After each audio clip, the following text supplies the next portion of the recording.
Assalamu alaikum urmattуу биздин каналдын көрүүчүлөрү, кымбаттуу мекендештер, замандаштар, кутмандуу күнүңүздөр менен.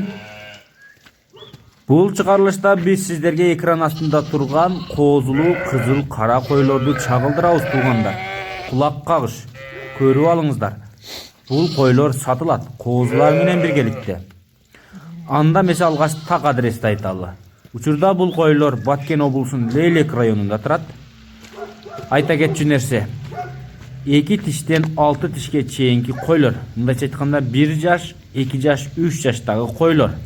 Учурда 32 баш кой тууган, коозулары менен 46 баш кой бооз, жалпысынан 78 баш кой бар.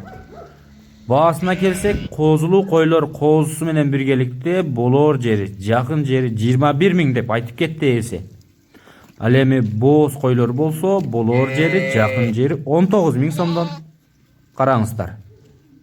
Тезирээк чамданып, экран астындагы телефон номерлерге чалып байланышыңыздар. Караңыздарчы, мына кара коозуларды караңыздар. Ой, куйрукту.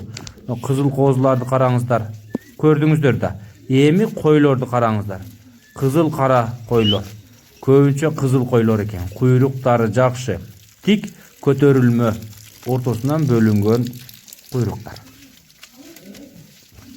Анда экран астында телефон номерлерге чалып, тезирээк байланышып, ушул койлордун ээси болгонго жетишип калыңыздар.